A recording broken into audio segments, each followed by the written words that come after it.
Honorable Minister of Government, distinguished ladies and gentlemen, my thanks to the Harvard School of Design for including me.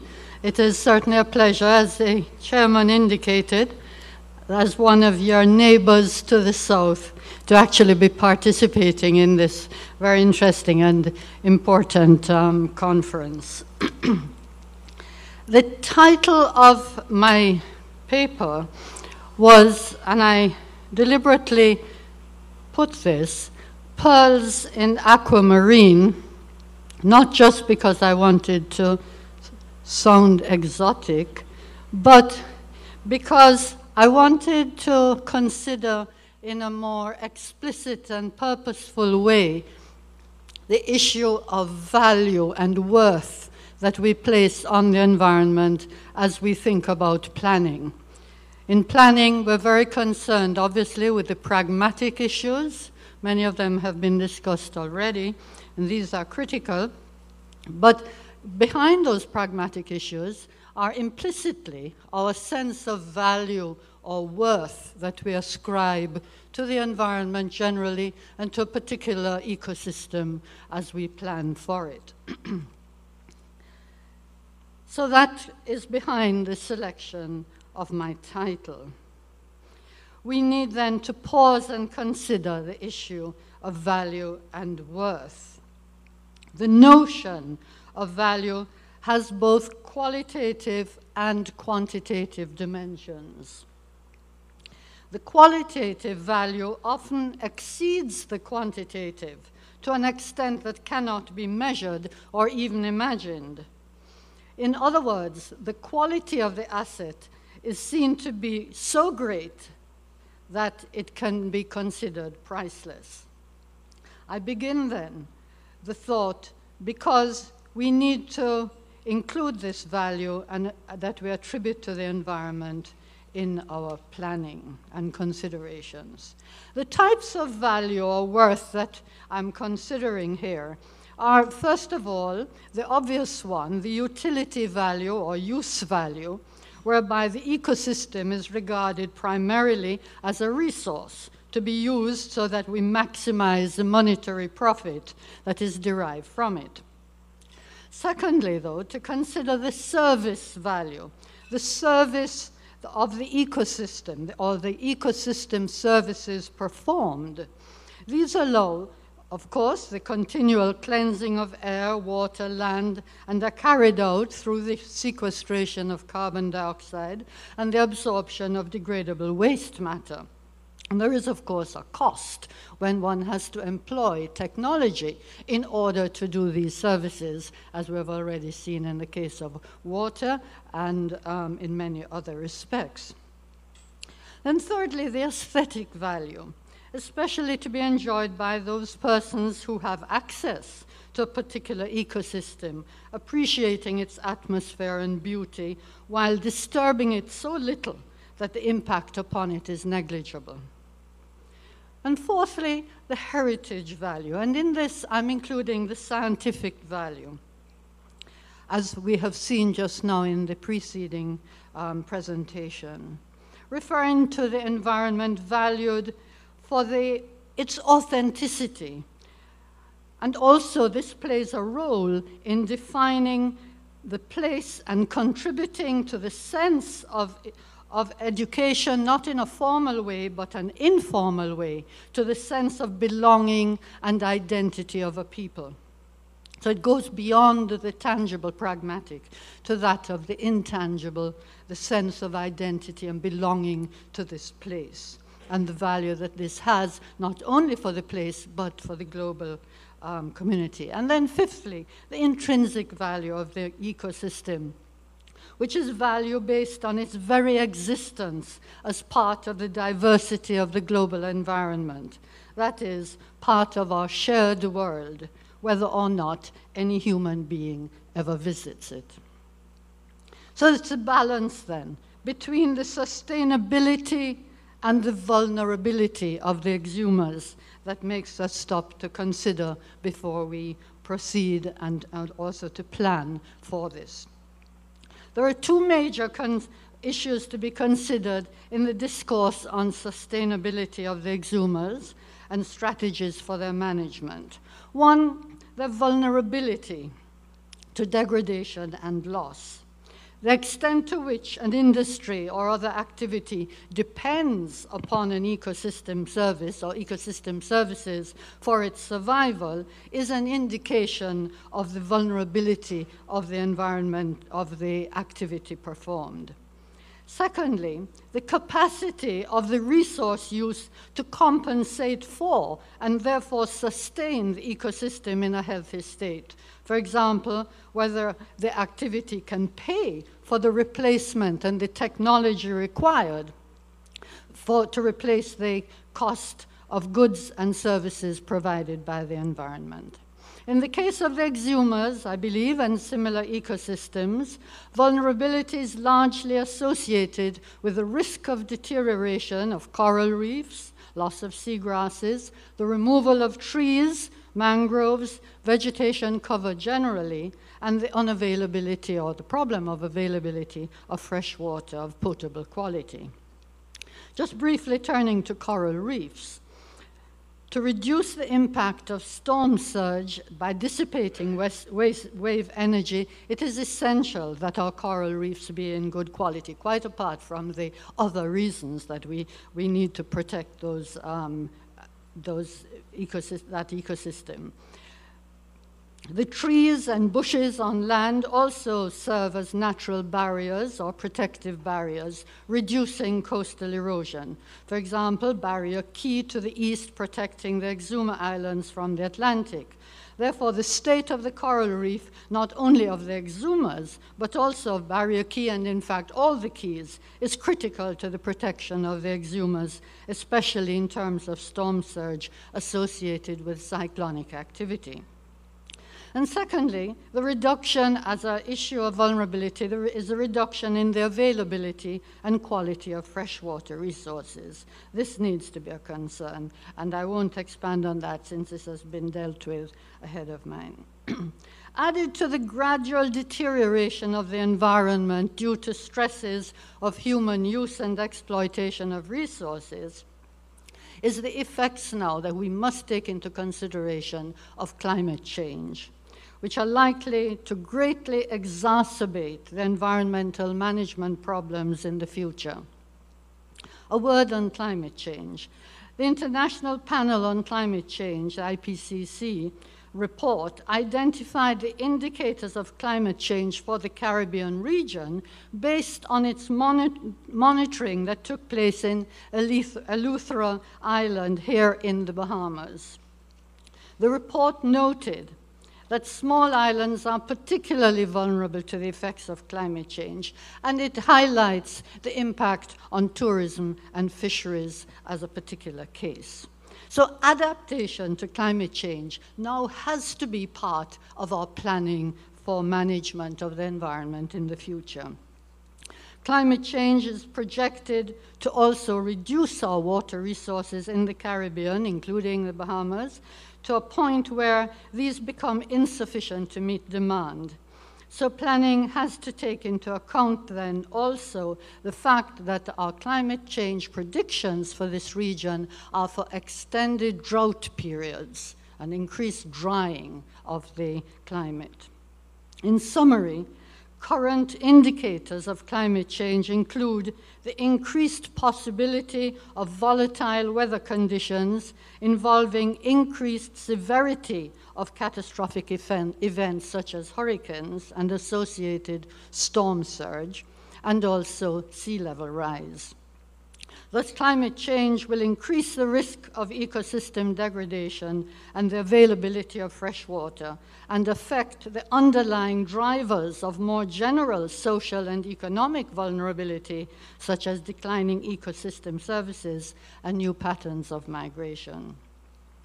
The combination of sea level rise due to global warming, together with any degradation of the ecosystem due to land-based factors such as solid and liquid waste and loss of vegetation cover, could jeopardize significantly then not only the sustainability of activity on the islands, but even jeopardize the actual existence of some of those islands in the future.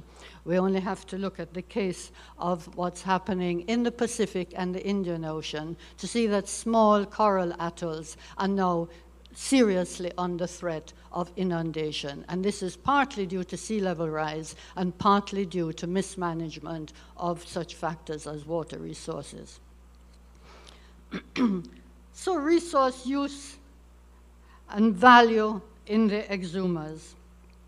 Despite the tremendous economic successes of the tourist industry, it is important to note that promoting tourism as the way forward brings to the fore the challenge of balancing the increased use of natural resources and the resulting environmental degradation with the goal of sustainability.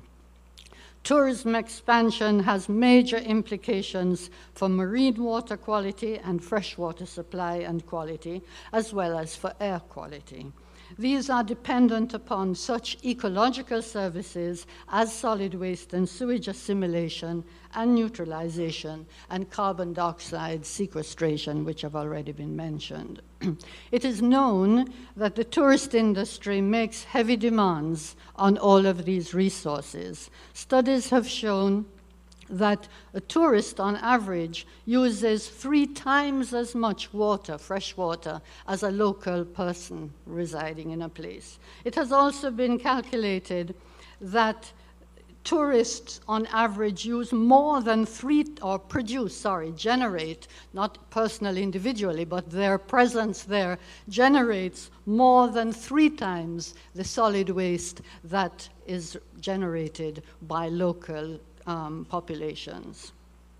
So there will be undoubtedly a substantial increase in the volume of sewage and waste produced by any increase in tourism.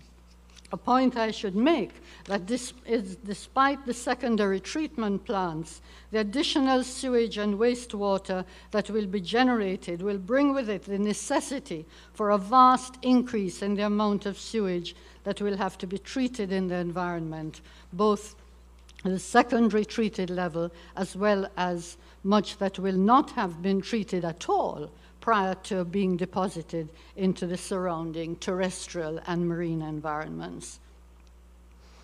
For example, just to give an example from Jamaica, despite the regulations governing the disposal of hotel waste, there have been sewage problems at one of the recently built properties, which was supposed to dispose only of grey water, so forth, into wells, deep wells, but in fact it was found that all sorts of sewage and wastewater were being deposited in that way. So if the required level of treatment of effluents is not met, the probable outcome would be an increased nutrient loading leading to eutrophication in the surrounding marine environment. And this would certainly result in coral reef degradation. And we remember then the whole role of coral reef importance, not just directly to tourism through diving, snorkeling, and so forth, and not only directly to the preservation of the ecosystem for its own intrinsic value, but also in terms of the exposure to greater vulnerability of risk of storm surge and loss of land as well as of investments. The value in terms of ecosystem services then have been shown to be not covered by industries such as the tourism industry. A study that I did in Jamaica was evident that the contribution of the tourist industry to gross domestic product fell far short of the economic value of the environmental services that the tourism industry received. Vastly less. In other words, a cost is paid for utilities, but not for the technological and scientific need for replacement of ecosystem services and goods once they're destroyed. Just then going to our other options that I feel we need to strategically consider as part of the sustainability planning approach, that of then the aesthetic value. The aesthetic quality of a location plays an important role in visitor satisfaction and preferences for one place over another, obviously. A study that I conducted, again in Jamaica, in the Ocho Rios Marine Park, showed the extent to which visitors would be prepared or not prepared to pay to protect the aesthetic qualities of the area. The indications are, of course, that it would greatly restrict the numbers and types of visitors to an exclusive few. This would be the price paid to effectively, quote, keep mass tourism out. So there is a cost, obviously. And then the heritage value. And by this, I'm also including the scientific value, the study of these systems and the educational spin-offs from this. The heritage value of the area, and to the wider scientific community as well, and is particularly important for Bahamian nationals. School children and young persons especially can benefit greatly from coming to an appreciation of the physical heritage of their country. The scientific information, yes, the scientific aspects definitely, but also simply an appreciation of the heritage that they now enjoy. This not only has an educational value in a formal sense, but contributes to a positive relationship with the environment and a realization of the full worth of the environment. And this then, young people will carry forward into later life and into various aspects of their work and their activities with respect to the environment in other parts of the country. The impact of the environment then, not only in a physical or material sense, but it is also important in a metaphysical sense, affecting the psyche and the way people look at the world. The level of environmental experience and consciousness helps in building up a positive sense of personal identity, especially in the young, and by extension then, a more positive sense of group and community identity. So visits to field stations encourage students to learn about the various elements of their ecosystem, and in particular to appreciating it. The importance then of experiencing and respecting everything in the surroundings. This can be encouraged in various creative ways, including the maintaining of quiet and listening as part of developing a healthy relationship with nature and building responsible environmental behavior that could continue in later life. And finally, the intrinsic value. The maximization of the heritage value of the Exumas would also raise awareness of the intrinsic value of those ecosystems. It is important to take into consideration in environmental management that all the elements and diversity of the physical and biotic environment are of themselves of worth, and therefore can be viewed as having an existence value, whether or not humans appear to derive direct value from them. This awareness, nevertheless, especially of a national population, helps to encourage a precautionary approach to use of the environment and constrains behavior and activities that in the first place may seem benign and have no negative impact, but later could have a very negative one. So in conclusion, it is suggested here that in the development of strategies for the sustainable future of the Exumas, the following be considered. First, the carrying capacity of the terrestrial and marine environment of the Exumas could help to guide the use of the area, especially as it relates to current tourism and the expansion of tourism. Such an assessment would take into account the direct and indirect economic, social, and ecological implications of all activities associated with the human presence in the area. However, good those activities are, nevertheless, they make an impact.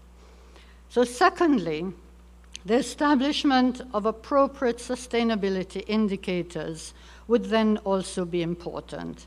These indicators would need to be of both a qualitative and quantitative nature, and would require the calculation of monetary evaluation of environmental resources and services used even of those intangible aspects of the environment by various activities and industries.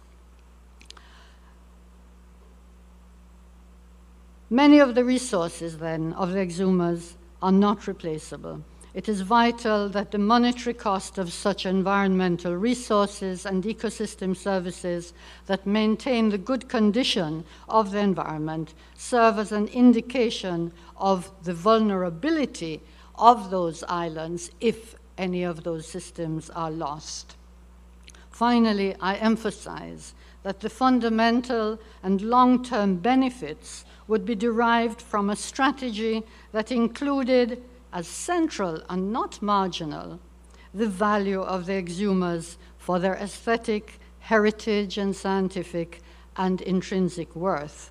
Not only would such an integrated approach to the management of the area enhance its sustainability, but also it would insert essential elements into the public image and understanding of this environment that would have a lasting impact on the Bahamas and its people and their level of responsible environmental behavior. This will have a number of direct and indirect effects on developing a national community that is aware of their shared roles and responsibilities in the enhancement of sustainability, so that such approaches, such involvement, such support for the planning that will take place comes from the community, you could say from the bottom to the top, and all that comes between.